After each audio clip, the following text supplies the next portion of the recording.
Bueno, nos disponemos a empezar esta tarde con el ciclo de conferencias y bueno, en la actualidad es un hecho que las nuevas tendencias obligan a estar bajo estándares de calidad. De ahí que hayamos decidido incluir el tema de la certificación en este programa de conferencias, las cuales son muy diversas. Por otro lado, si nos centramos en la correspondiente a la agricultura ecológica, es evidente que está en auge y que es tendencia también. No obstante, todavía en la actualidad hay muchas hectáreas de cultivo que no se han subido al tren de lo orgánico y que al mismo tiempo sí que están interesadas en hacerlo. Sin embargo, encuentran numerosas trabas para la conversión, como los agricultores que más tarde expondrán su experiencia nos comentarán. Por esta razón, esta tarde pretendemos poner un poco de luz en lo que a los procesos de certificación se refiere, así como dar a conocer las ventajas e inconvenientes de los mismos. Para ello, hemos recurrido a profesionales de las empresas Sigma Certification, Agrocolor, Vicasol y Murgiverde, así como también a la Consejería de Agricultura, Pesca y Desarrollo Rural y a la experiencia de varios agricultores certificados en ecológico.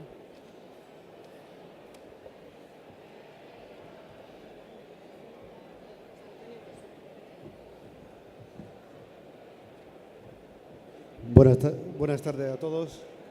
En primer lugar, quiero agradecer a los organizadores, a Info Agro Exhibition 2017, a esta feria que en su segunda edición, hace 2 años fue la primera, pues ha contado con el apoyo muy fuerte de la Delegación de Agricultura y de la Consejería de Agricultura, porque considerábamos que era necesario que hubiera una feria del agricultor en Almería, en nuestra zona de producción. Y por nuestra parte, desde el principio, como bien saben los organizadores de Infoagro, pues los hemos apoyado enormemente este año también con un patrocinio de la Consejería, como ven, con todo el tema de calidad certificada que hay en las zonas comunes, ¿no? Tenemos aquí lo que es la mesa redonda, esta mesa redonda, esta moderación que voy a realizar sobre el tema exactamente actualidad en certificaciones, conversión a agricultura ecológica. Para ello contamos con Juan Antonio Vargas, analista de calidad de Sigma Certificación, con Juan Mateo Arco, técnico de la Delegación Territorial de Agricultura en Almería, con José Luis Lao, responsable del Departamento de Producción Ecológica de Agrocolor, con Juan Carlos Urrea, director técnico de Vicasol, con Francisco Petit, responsable técnico de calidad de Murgiverde, y también, aunque no están en la mesa, posteriormente, 2 agricultores de agricultura con experiencia en agricultura ecológica que nos servirán su experiencia, Ana Escudero y José Tripiana, que nos explicarán, como he dicho, sus experiencias. En principio vamos a ir dando la palabra de mi derecha a mi izquierda, empezando con Juan Antonio Vargas, de Sigma Certificación, que nos va a hablar de la evolución de la certificación de calidad en el sector de frutas y hortalizas.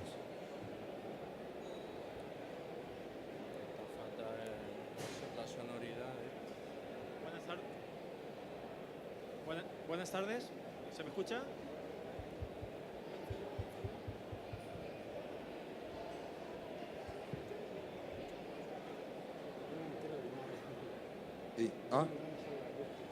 Buenas tardes. Buenas tardes.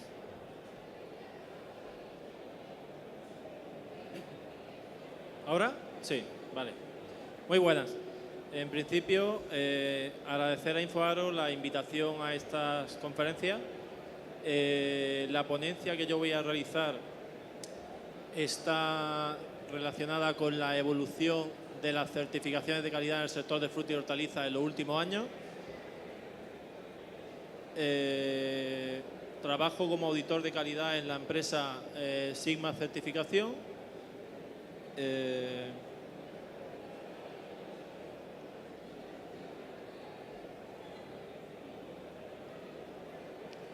Esta empresa está acreditada para poder certificar distintos productos, o sea, certificación de productos, sistemas, y también realiza formación. Y lo que es la certificación, realiza certificación de los distintos protocolos que ahora mismo se demandan por parte de los clientes más importantes que tiene la provincia de Almería. ¿Para qué certificarse?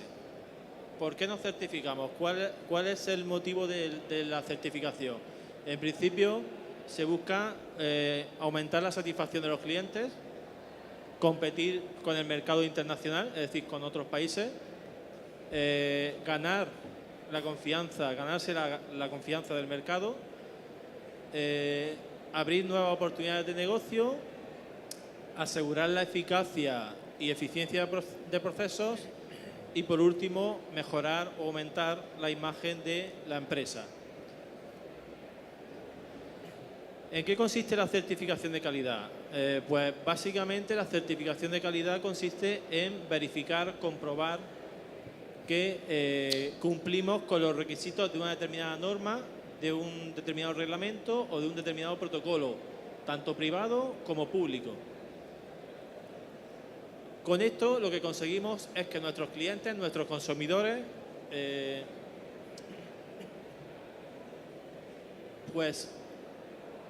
conozcan qué grado de cumplimiento realizan los distintos proveedores de los distintos clientes que suministran esos productos con respecto a los protocolos.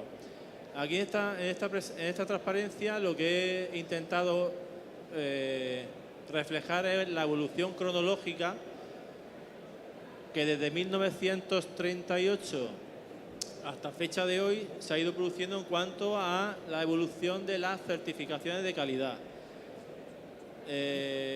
Como podéis apreciar,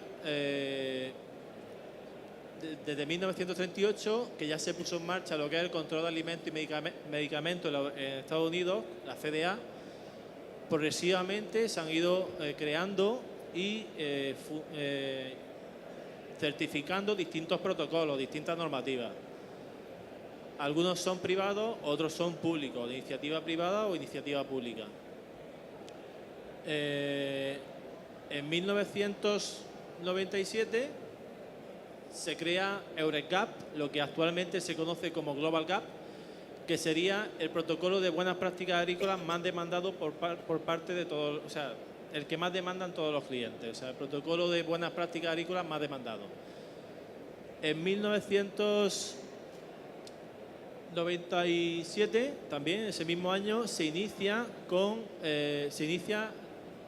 inicio a la certificación de METER, es decir, la agricultura biodinámica, que actualmente está de moda también. En 1998 se crea el estándar BRC o protocolo BRC por parte de los minoristas británicos. En el año 2000 se funda la Iniciativa Mundial para la Inocuidad de Alimentos, el GFSI, que es el estamento el cual reconoce a nivel internacional los distintos protocolos, le da un reconocimiento internacional. En 2004 se crea el Estándar Internacional de Alimentos IFS, promovido por los distribuidores alemanes y franceses. Y en 2005 se desarrolla lo que es el estándar de seguridad alimentaria ISO 22000. Posteriormente, en 2007, se sientan las bases de la producción ecológica y así sucesivamente hasta la fecha de hoy. Esto es un resumen de toda la evolución que ha habido en estos últimos años. A continuación voy a ir explicando estos protocolos que he comentado, voy a ir explicándolos un poquito más en detalle. Empezamos con los protocolos, con las normativas que se emplean en las certificaciones de calidad en centros de manipulación de frutas y hortalizas. Principalmente existen 3 protocolos, 3 normas, que son las que se están implantando y certificando. La primera sería la IFS, la International Future Standard, en su apartado de food, de alimentación. Luego estaría el BRC, que es el British Retail Consortium, en su apartado también de seguridad alimentaria. Y por último estaría la ISO 22000 con su esquema homologado, que es el FSSC 22000. Ese esquema es el que la GFSI admite como certificable, ¿vale? Y como homologable. En cuanto a la IFS Food, comentar que está reconocida por la GFSI, que se emplea en empresas fabricantes de alimentos que manipulan y envasan alimentos a granel, y que esta norma especialmente se destina a proveedores fabricantes de alimentos de marcas propias. Dentro de la IFS existen varias normas para distintos sectores. Estaríamos hablando que en la que nosotros nos vamos a centrar ahora mismo sería la IFS Food. Bueno, aparte de la IFS Food tendríamos también para IFS Broker, que sería intermediario, la IFS Logistics, que sería para la logística. Es decir, tendríamos distintos sectores en los que también han desarrollado normas. En el esquema que os presento se aprecia cómo desde 2014 a 2015 ha habido una progresión, un incremento de certificados en los 3 protocolos más importantes, Food, Logistics y Broker, en los países, sobre todo en Europa, en los países que os marco aquí, ¿no? En todos ha habido un incremento de certificados. A continuación estaría el BRC, que es una norma reconocida también por el GFSI. Es una norma que pone en marcha lo que son minoristas británicos y se basa en el cumplimiento de las obligaciones legales para comprobar, verificar o demostrar que se cumple la seguridad de los productos y que se aporta una confianza a los consumidores. Aparte de los distribuidores británicos, que son los que os reflejo aquí, aparte de estos distribuidores, hay también otras cadenas fuera de Europa que también están demandándolo, como puede ser Walmart. En BRC tenemos la misma cuestión que en IFS, hay distintos protocolos para distintos procesos, ¿no? Tendríamos el BRC Food, el BRC Packaging, quizás esos serían los más importantes. Aquí en esta diapositiva os reflejo cómo desde 2008 hasta 2015 ha habido una evolución, un incremento, no solamente en Europa sí ha habido un descenso quizás, pero en el resto de zonas mundiales, por ejemplo Norteamérica o Asia, se ha incrementado lo que es el número de certificados en BRC, de empresas certificadas en BRC. A nivel mundial, este sería la situación en la que nos podemos encontrar ahora mismo, ¿no? Europa es la que más certificados tiene, Asia se está incrementando y Norteamérica también. En España, con datos de 2015, teníamos certificadas 1.600 empresas.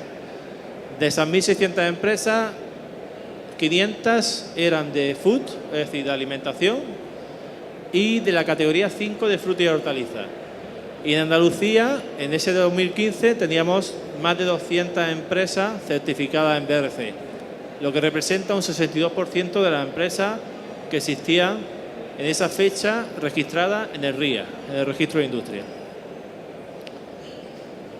Por último, la última norma que se podría utilizar o emplear para certificar almacenes de manipulación o centros de manipulación sería la ISO 22000. Lo único que ocurre es que no es un esquema reconocido y por tanto tendríamos que emplear la FSSC 22000, que sería el esquema reconocido por la GFSI. Aquí os muestro la evolución mundial en los últimos años y ahí se demuestra cómo también se incrementa el número de certificados a lo largo de estos años. En cuanto a las explotaciones agropecuarias, tenemos una serie de protocolos o de normas que también aplicamos Las más importantes serían estas. Global Gap, que sería la norma o el protocolo para el aseguramiento integrado de fincas. Producción integrada de Andalucía y producción ecológica, ¿vale? Según el reglamento europeo. En cuanto a Global Gap, comentar que es el protocolo de buenas prácticas agrícolas más certificado a nivel mundial, más demandado por parte de los clientes y más certificado por parte de los productores. Es una norma única de buenas prácticas agrícolas y es el único protocolo de buenas prácticas agrícolas que está reconocido por la GFSI. Aquí os muestro los distintos ámbitos de certificación que tiene Global Gap. Puede certificarse cultivos, puede certificarse producción ganadera, es decir, animales, y puede certificarse lo que es acuicultura. A nivel mundial, Global Gap se encuentra presente para frutas y hortalizas en más de 118 países. Destacamos la presencia sobre todo en España, Italia y Grecia. En 2014 en España se obtuvo un número de productores certificados superior a 31.000. En Andalucía ese mismo año, en 2014, se alcanzó una cifra superior a 13.000 productores certificados. Esto implica que el 43%, más del 43% de los productores españoles certificados se localizan en Andalucía. Aparte, os he puesto un esquema, un diagrama, donde aparece la distribución también mundial del número de certificados. En cuanto a estos productores certificados, en junio de 2016 se contabilizaban 168.000 a nivel mundial. Como estáis apreciando, la evolución siempre es creciente desde el año 2010 hasta la actualidad. En cuanto a cultivos, si nos centramos en los cultivos de invernadero, el cultivo más certificado en Global Gap sería los tomates, le siguen los pimientos y el resto de cultivos que se realizan, se desarrollan en nuestra provincia. Aquí también os he puesto una gráfica sobre los cultivos que se realizan a campo abierto. Aparte, Global Gap desarrolla protocolos o módulos certificables voluntarios. Dentro de ellos destaca lo que es el módulo GRAS, que es un módulo que se emplea para la evaluación de riesgos en las prácticas sociales. Aparte de GRAS, también tenemos otros módulos que se certifican al mismo tiempo, como módulos anexos, o como puede ser el protocolo Albert Heijn, que es de origen holandés, o Tesco Nurture, ¿vale? Todo esto serían protocolos que Global Gap podríamos decir, lo acoge dentro de su certificación. En cuanto a GRAS, aquí podéis comprobar cómo la evolución también es creciente desde 2013 hasta 2016. Aparte de Global Gap, los clientes de forma privada ponen en marcha una serie de protocolos que también les obligan a sus proveedores a cumplir.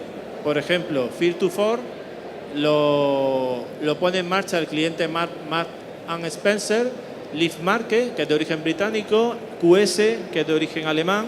O sea, son distintos protocolos de buenas prácticas agrícolas privados, pero que también son exigidos a la hora de entablar relaciones comerciales con los proveedores.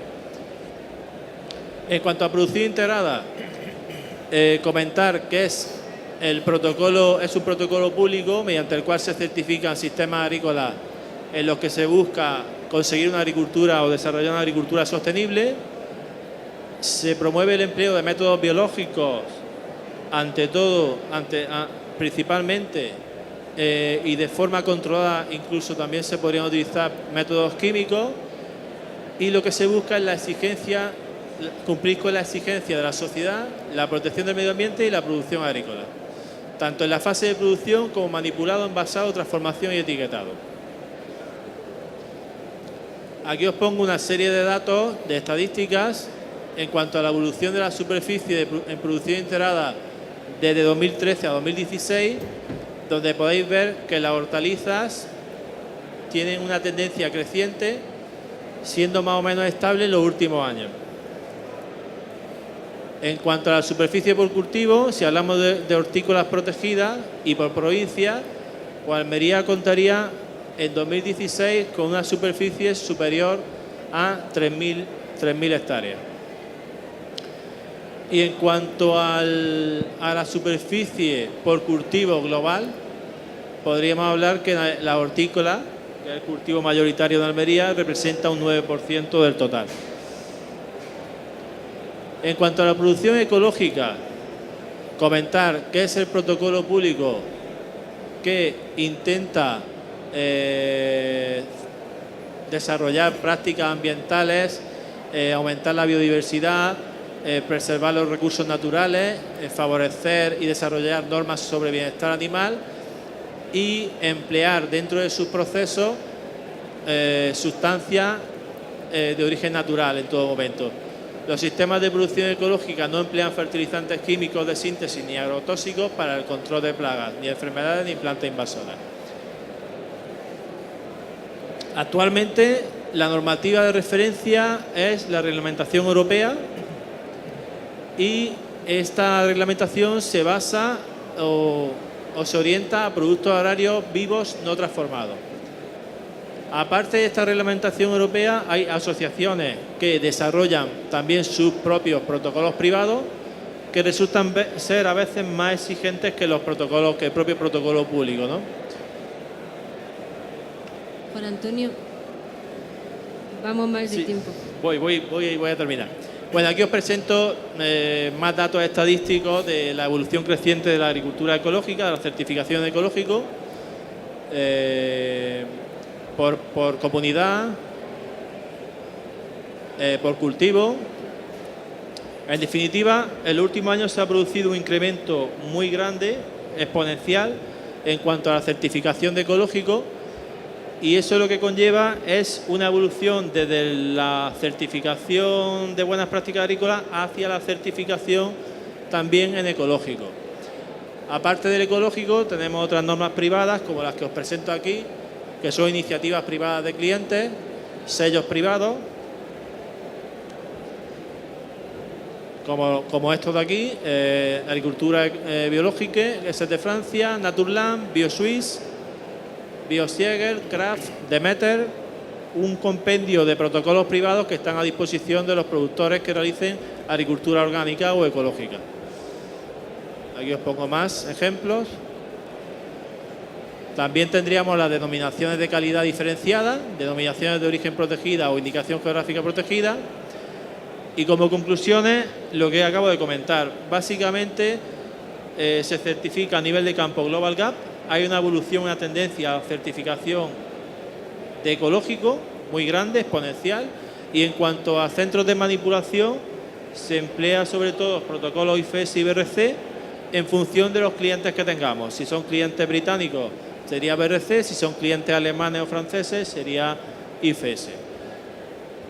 Y por mi parte, creo que con esto se termina la ponencia.